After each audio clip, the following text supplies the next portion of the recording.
오늘 우리가 읽었던 에스겔 9장 말씀은 하나님께서 이스라엘, 특별히 유다 왕국 예루살렘에 대해서 내리시는 심판을 묘사하고 있는 본문입니다.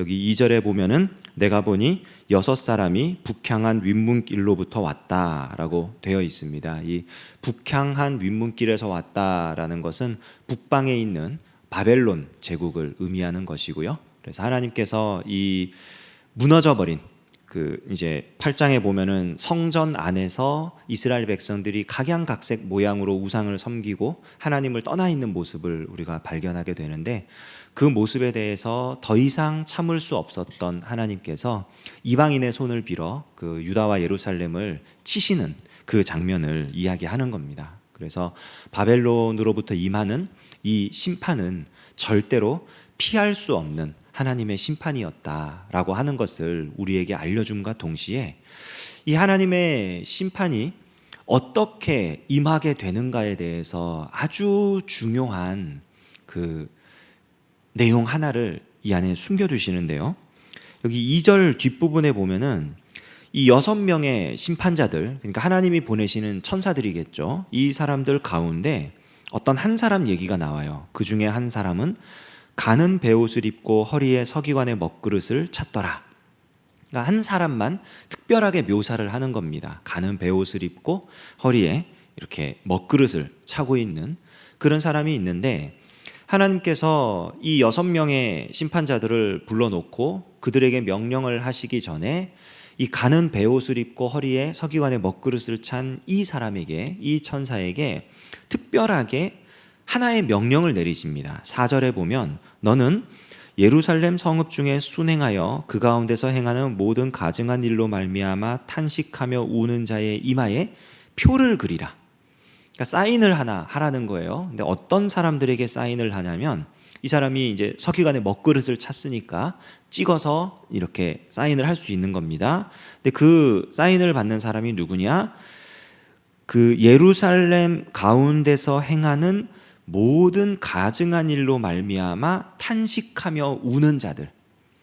그러니까 예루살렘 안에서 행해지는 가증한 일은 뭐냐면 하나님을 떠나 있는 일이에요. 하나님을 섬기지 않고 하나님을 따르지 않고 다른 우상들을 섬기고, 내가 예루살렘 성전 안에서 제사를 드린다고 하지만 실제로 그 마음으로는 하나님의 법을 떠나서 그냥 세상의 법대로, 이방인의 법대로 다른 우상들을 섬기며 살아가는 그 사람들의 모습입니다. 그런데 그것을 보며 탄식하는 자들, 그러니까 저러면 안 되는데, 우리가 하나님의 백성으로서 하나님 우리에게 주신 그 말씀을 붙들고 살아야 되는데, 하나님이 우리에게 명령하신 그 율법대로 살아야 되는데 하며 탄식하는 자들, 애통하는 자들, 울며 부르짖는 자들, 바로 그런 사람들에게 이마에 표를 찍어라, 사인을 해라, 그 얘기입니다.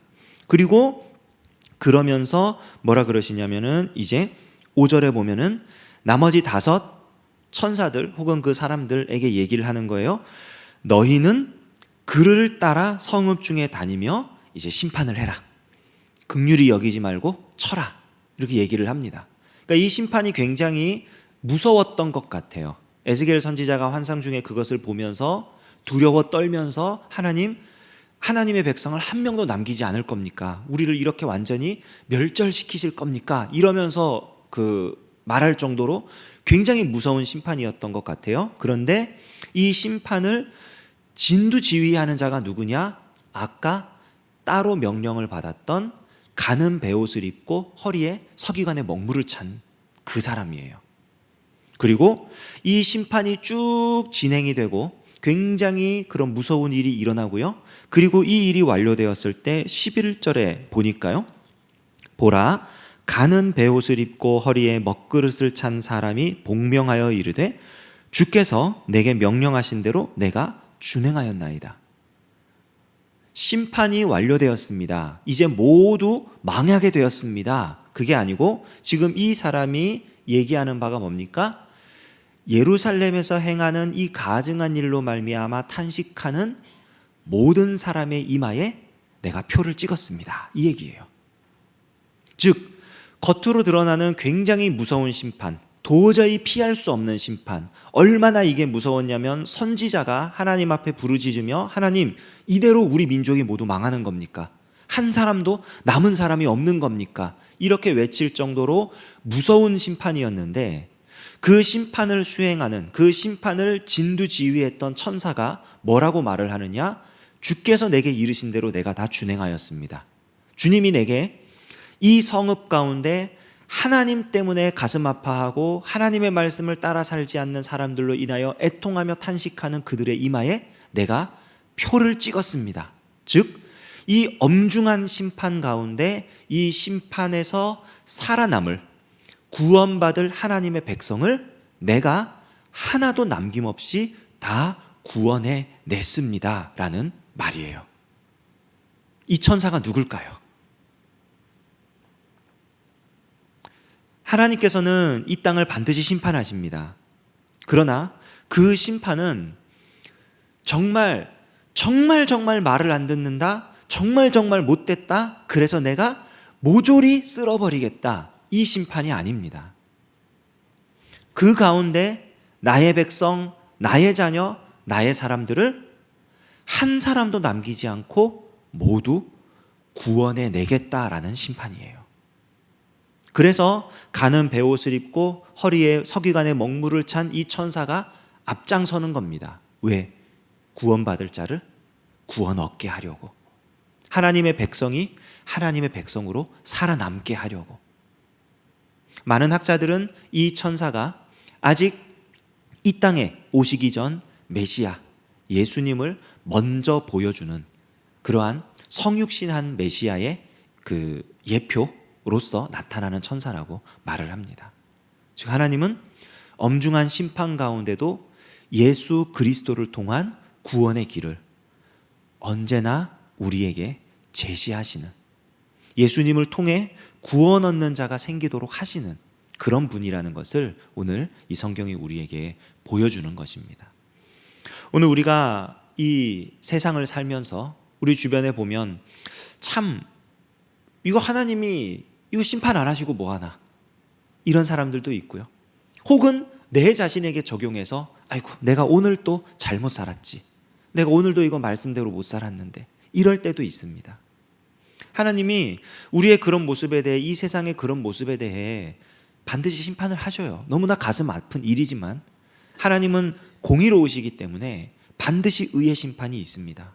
그러나 의의 심판을 하시는 하나님 앞에 우리가 두려워 떠는 마음으로 섬과 동시에 잊지 말아야 할 것이 뭐냐면, 그렇기 때문에 우리를 구원하시는 예수님이 우리의 죄를 대신 사하시고 우리에게 구원의 표를 주셨다는 사실입니다. 우리가 오늘 하루를 살아갈 수 있는 것도 이 예수님의 은혜 때문입니다.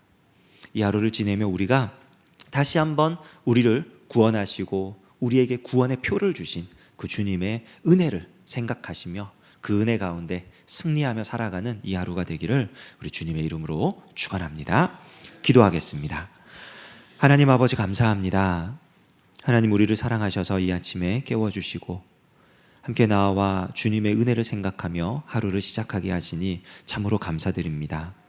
하나님, 우리는 심판을 받아도 멸망을 해도 할 말 없는 죄인인데 그런 우리를 살려주시고 하나님의 백성이라고 인쳐주시고 놀라운 구원의 은혜 베풀어 주신 예수님을 찬양합니다. 그 예수님을 기억하게 하시고 그 예수님을 인정하게 하시고 예수님을 사랑하며 이 하루를 승리하며 살게 하여 주시옵소서. 새벽에 나와 찬양한 우리 집사님들 기억하여 주시고 하나님, 우리 집사님들의 가정과 또 하는 모든 일마다 주님이 임재하시고 동행하여 주셔서 하나님이 허락하시는 형통하심으로 가득하게 하여 주시옵소서. 감사드리며 예수님의 이름으로 기도합니다. 아멘.